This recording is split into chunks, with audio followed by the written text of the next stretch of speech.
Welcome और welcome back to my channel. तो बच्चों आज हम लोग डिस्कस करने जा रहे हैं जो हमारा जैसे कि हमारा 5th चैप्टर चल रहा है लाइफ प्रोसेसेस। तो चैप्टर के बीच में जो क्वेश्चंस दिए होते हैं दैट मींस हमारे टेक्स्ट बुक वाले जो क्वेश्चंस है उसको हम लोग डिस्कस करने जा रहे हैं। और आज मैंने सारे वो क्वेश्चंस इंक्लूड किए इस वीडियो के अंदर जहां तक हमने अपना जो लाइफ प्रोसेसेस वाला चैप्टर है वो कर लिया है। मींस मैंने आपको जो पहला प्रोसेस स्टार्ट करवाया था दैट इज न्यूट्रिशन।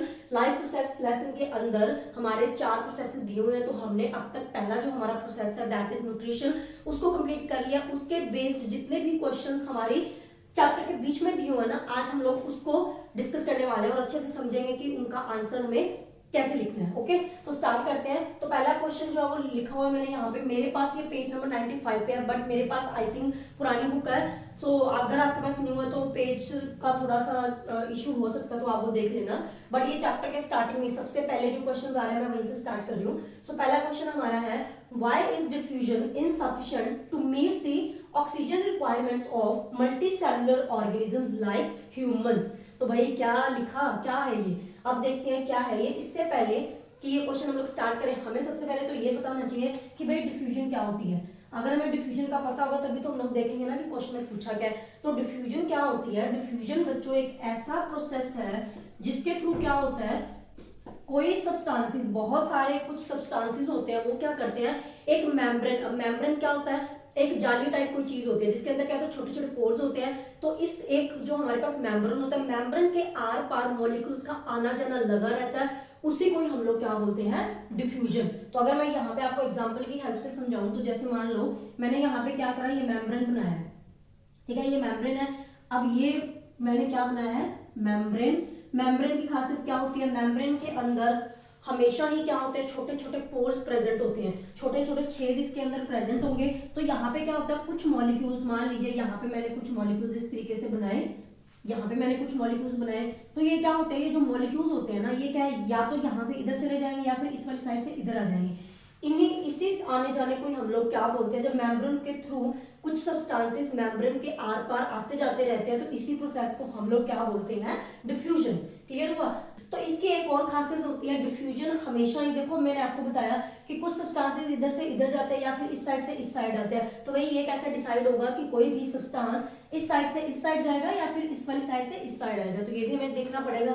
तो डिफ्यूजन के अंदर हमेशा ही क्या होता है, जो हमारे सब्सटेंसेस होते हैं ना, वो हमेशा क्या होते हैं, हायर कंसंट्रेशन से कहां मूव करते हैं, lower concentration. They move from higher concentration to lower concentration. क्या लिख दिया मैंने, हाँ, कंसंट्रेशन। क्लियर हुआ? अब कंसंट्रेशन का मीनिंग क्या है, high concentration to low concentration. कई बच्चों को तो कंसंट्रेशन का मीनिंग भी नहीं पता होता, तो कंसंट्रेशन का मीनिंग मैं आपको बता देती हूँ। इसका सिंपल मीनिंग होता है अमाउंट ऑफ सब्सटेंस। अगर हम लोग सिंपल लैंग्वेज में बात करें तो इसका सिंपल मीनिंग क्या है, अमाउंट ऑफ सब्सटेंस। मतलब जिस भी सब्सटेंस की आप बात करो उसका अमाउंट देख लो, जिस साइड पे उस सब्सटेंस का गिनती या अमाउंट ज्यादा होगा और जिस साइड पे कम होगा, तो ज्यादा वाली से कम वाली साइड ही हमेशा क्या होता है, जो डिफ्यूजन है ना वो होता है। ये आपको जरूर ध्यान में रखना है, इसी रूल के अकॉर्डिंग ही हमेशा जो हमारा डिफ्यूजन है वो क्या होता है। अब यहाँ पे क्या मैं एग्जांपल दूं आपको, जैसे कि मैंने ब्लैक वाले बनाए, तो आप यहाँ पे देख सकते हो मैंने कितने बनाए, 1 2 3 4 5 6, यहाँ पे कितने हैं, 1 2 3 4 5। तो यहाँ पे और बढ़ा लेते हैं। तो अब देखो यहाँ पे क्या है, जो ब्लैक वाले सब्सटेंसेस है उनकी काउंटिंग इधर ज्यादा उधर कम है, दैट मींस यहाँ पे क्या है, हायर कंसंट्रेशन है, वहां पे क्या है, लोअर कंसंट्रेशन। तो यहाँ पे जो हमारी डिफ्यूजन है उसकी साइड कौन सी होगी, ये वाली। इस तरीके से डिफ्यूजन नहीं होगा। क्लियर हुआ? तो इसी तरीके से हमेशा डिफ्यूजन होता है from higher concentration to lower concentration. अब मीनिंग क्लियर हो गया कि डिफ्यूजन है क्या, कोई भी सब्सटेंसेस जब मेम्ब्रेन के थ्रू आर पार जाते रहते हैं तो उसको हम लोग क्या बोलते हैं, डिफ्यूजन। तो हमारी बॉडी के अंदर भी क्या डिफ्यूजन होता है, पर किन किन चीजों का होता है, हमारी बॉडी के अंदर डिफ्यूजन होता है, गैसेस का होता है, वाटर का भी होता है। लेकिन आज हम लोग सिर्फ बात करने वाले हैं गैसेस की, क्योंकि हमें हमारा जो क्वेश्चन है ना इसी पे बेस्ड है। तो हमारे क्या है, हमारी बॉडी के अंदर जो गैसेस है जैसे कि CO2 हो गया और ऑक्सीजन हो गई, ये जो दो गैसेस हैं इनकी डिफ्यूजन हमारी बॉडी के अंदर क्या होती रहती है। इनमें से भी हम लोग क्या CO2 की बात नहीं करने वाले हैं, हम लोग सिर्फ किसकी बात करेंगे, ऑक्सीजन की। क्यों? क्योंकि भाई हमें क्वेश्चन में सिर्फ ऑक्सीजन के बारे में पूछा है, हम लोग उसी को समझेंगे, ये कभी बाद में कर लेंगे। तो यहाँ पे क्या देखो, हमारी बॉडी के अंदर क्या होता है, हम लोग हमारी बॉडी के अंदर अंदर ऑक्सीजन लेते हैं, हमें पता है कि हमें जिंदा रहने के लिए क्या ऑक्सीजन चाहिए, क्यों चाहिए, क्योंकि जब तक हमारी बॉडी को ऑक्सीजन नहीं मिलेगी, हमारी बॉडी के अंदर एक प्रोसेस होता है दैट इज रेस्पिरेशन। क्या होता है? रेस्पिरेशन। ये वैसे हमारा सेकंड लाइफ प्रोसेस भी है जो हम लोग अपनी नेक्स्ट वीडियो में स्टार्ट करने वाले हैं। इसको पहले हमने डिस्कस करा था न्यूट्रिशन का, अभी हम रेस्पिरेशन का करने वाले हैं, लेकिन थोड़ा सा यहाँ पे देख लेते हैं क्योंकि यहाँ पे जरूरी है समझना। तो रेस्पिरेशन का सिंपल मीनिंग समझो। रेस्पिरेशन क्या होता है? रेस्पिरेशन, एक है वर्ड रेस्पिरेशन और एक है वर्ड ब्रीदिंग।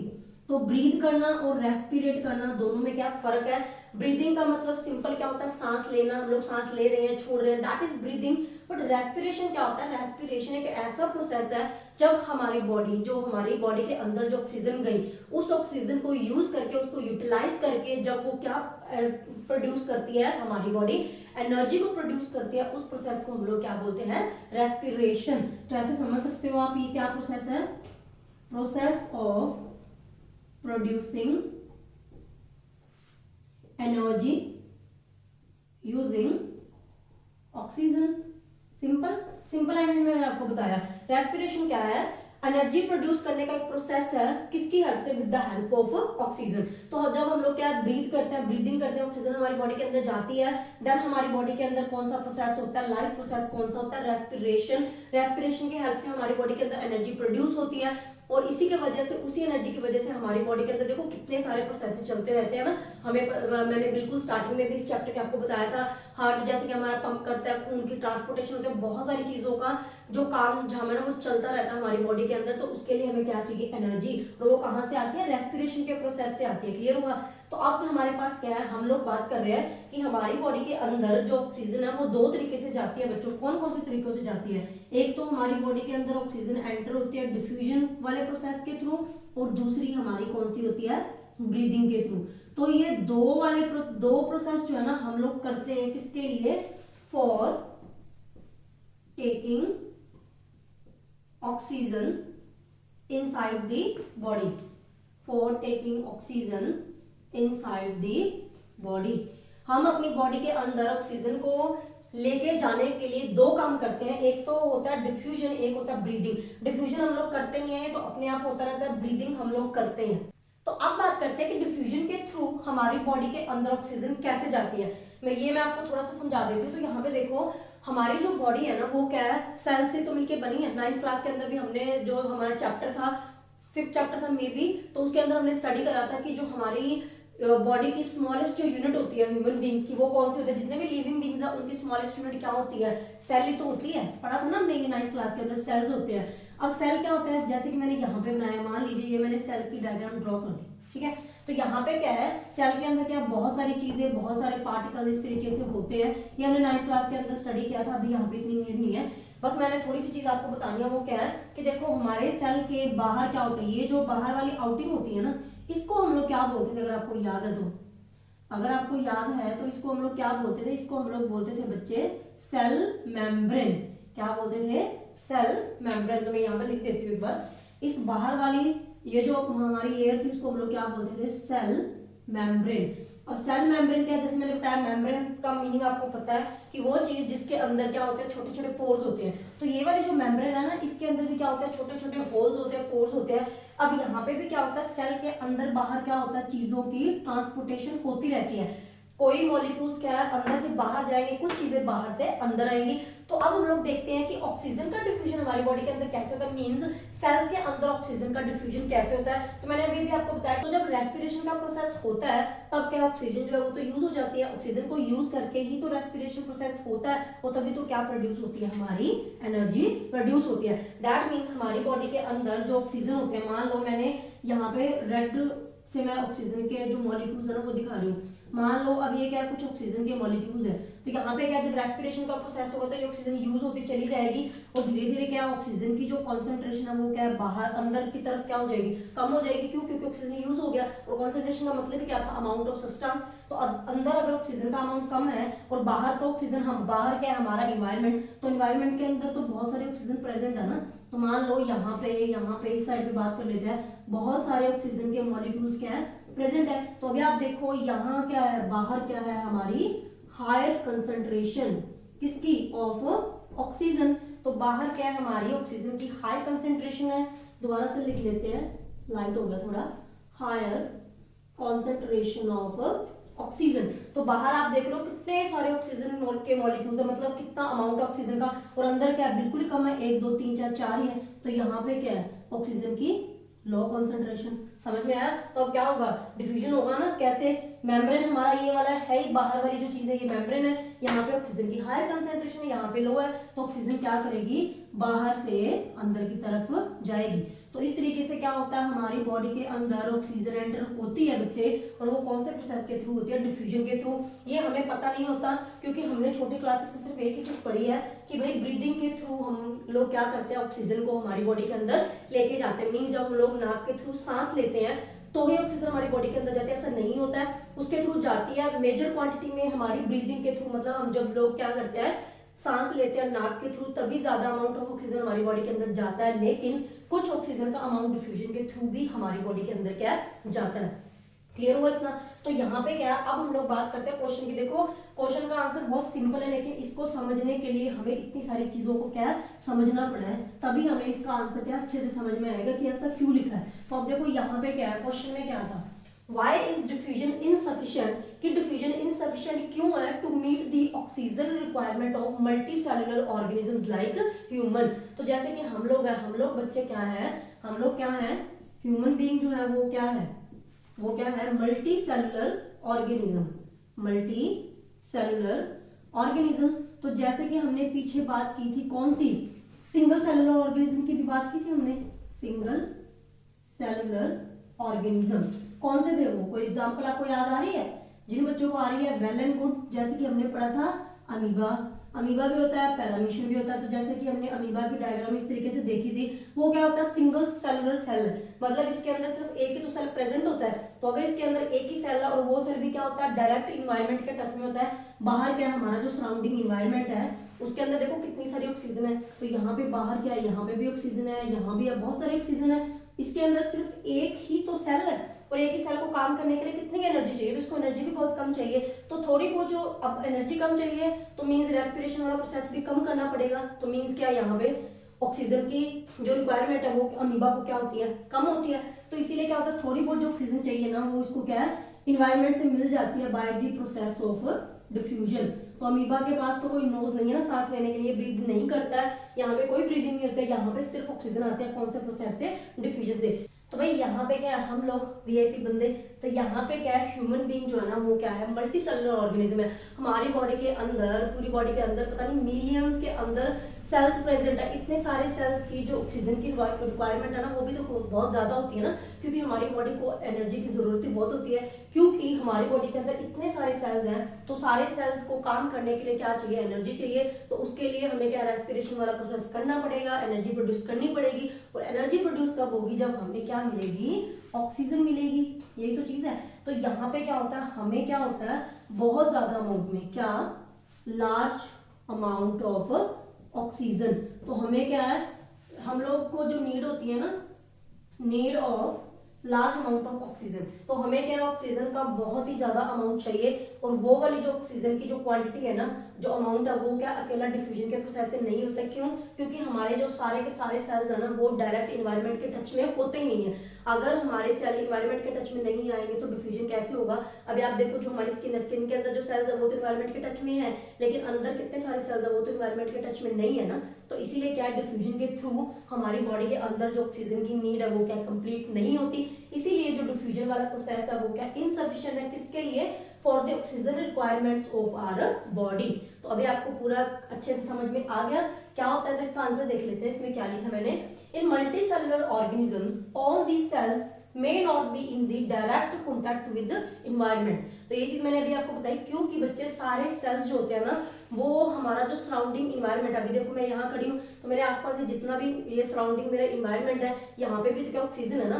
लेकिन हमारी बॉडी के सारे सेल्स, मिलियंस में सेल है, मिलियंस के मिलियन सेल्स तो इन्वायरमेंट के कॉन्टेक्ट में नहीं होते, और अगर कॉन्टेक्ट में आएंगे नहीं तो डिफ्यूजन होगा कैसे। क्लियर हुआ? तो इसलिए मैंने यहाँ पे लिखा है, may not be in the direct contact with environment, दस every cell of the body will not get required oxygen by the process of diffusion from the environment। इसी वजह से हर एक सेल जो हमारा बॉडी का होता है उसको क्या है, जितनी रिक्वायर्ड अमाउंट ऑफ ऑक्सीजन है, जितनी उसको चाहिए वो ऑक्सीजन उसको मिलती ही नहीं है। किस प्रोसेस से? By the process of diffusion. इसलिए हमें क्या करना पड़ता है, ब्रीदिंग करनी पड़ती है, और इस प्रोसेस से हम लोग क्या बहुत सारी प्लेंटी ऑफ ऑक्सीजन को अपने अंदर लेके जाते हैं, एंड देन हमारी जो बॉडी है वो क्या है, सारे के सारे प्रोसेस करती है। ठीक है, तो इसका स्क्रीनशॉट आप ले लो, देन हम चलते हैं हमारे नेक्स्ट क्वेश्चन की तरफ।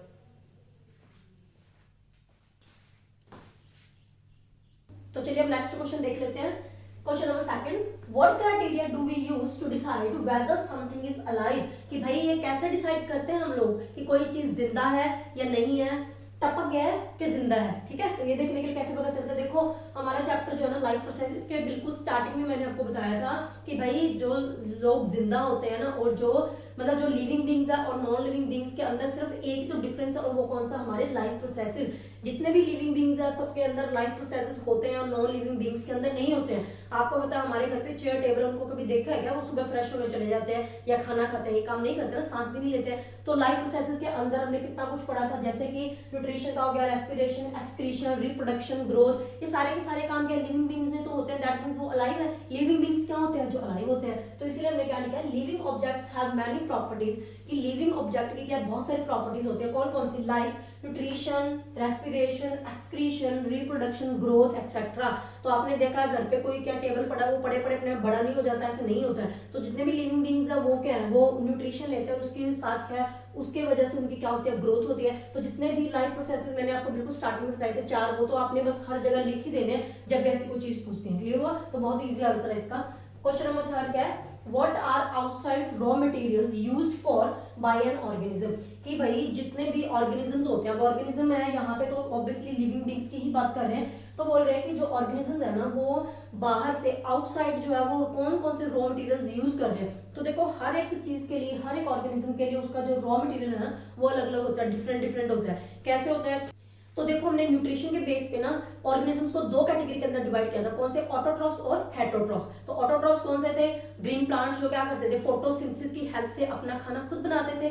तो यहाँ पे क्या है, हमने दोनों के बेस पे बताना है, ऑटोट्रॉफ्स के बेस पे भी बताना है कि ऑटोट्रॉफ्स के लिए रॉ मटेरियल्स क्या होते हैं, और फिर हेटेरोट्रॉफ्स मींस हमारे लिए हमारा रॉ मटेरियल क्या होता है। तो ऑटोट्रॉफ्स के लिए तो बिल्कुल क्लियर है कि उनके लिए रॉ मटेरियल कौन सा होता है, जो चीजें इनको फोटोसिंथेसिस करने के लिए चाहिए, मींस जो अपना उनको अपना फूड प्रिपेयर करने के लिए जो चीजें चाहिए वही तो उनका क्या है, रॉ मटेरियल है। तो प्लांट्स को क्या क्या चाहिए, हमने कितनी बार पढ़ा है, क्या क्या चाहिए उनको, CO2 चाहिए, वाटर चाहिए, ऑक्सीजन चाहिए और सनलाइट भी चाहिए वैसे तो, एंड मिनरल्स यहाँ पे लिखा है। तो ये सारे के सारे क्या है, प्लांट्स के लिए मींस क्या है, ऑटोट्रॉफ्स के लिए क्या होते हैं, एज ए रॉ मटेरियल वो यूज करते हैं बाहर से, जो लेते हैं इन्वायरमेंट से। तो ये हमने लिखा है autotrophs used CO2, H2O, oxygen and minerals from outside as raw materials. आगे हमने बात करनी है वेयर एज दूसरे का टाइप के कौन से थे, हमारे हेटेरोट्रॉफ्स, जो कि हम लोग खुद हैं।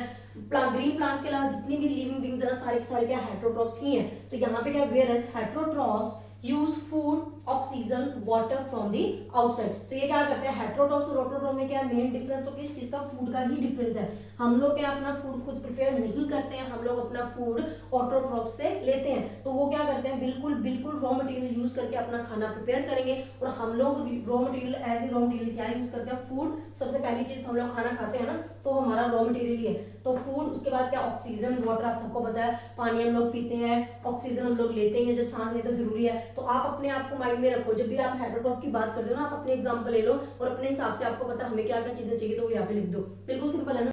तो फोर्थ क्वेश्चन हमारा कौन सा है, what processes would you consider essential for maintaining life. कि आप कौन कौन से प्रोसेसेस को जरूरी मानोगे, किसके लिए, फॉर मेंटेनिंग लाइफ, अपनी लाइफ को मेंटेन करने के लिए। कोई भी लिविंग ऑर्गेनिज्म या हम लोग हैं, पहले तो हम लोग अपनी एग्जांपल कंसीडर कर लेते हैं हर एक चीज के अंदर। तो अपनी लाइफ को मेंटेन करने के लिए, जिंदा रहने के लिए हमें कौन कौन से ऐसे प्रोसेस है जो हम लोग बोलेंगे कि भाई ये तो करने ही पड़ेंगे, अगर नहीं करें ना तो तुम लोग जिंदा नहीं रह सकते। तो आपको पता है कौन से लाइफ प्रोसेस, क्या क्या लिखा था उसमें, लिखा नहीं था हमने कौन कौन से, न्यूट्रिशन, रेस्पिरेशन, ट्रांसपोर्टेशन, एक्सक्रीशन, यही तो है। चारों के चारों लाइफ प्रोसेस आप उसमें लिख दो, बस वही हमारा आंसर है। तो आंसर क्या बना, life processes such as nutrition, respiration, transportation, excretion etc. are essential for maintaining life। क्योंकि जब तक हमारी बॉडी के अंदर ये वाले लाइफ प्रोसेस नहीं होंगे बच्चा, तब तक हम लोग क्या है, जिंदा नहीं रह सकते।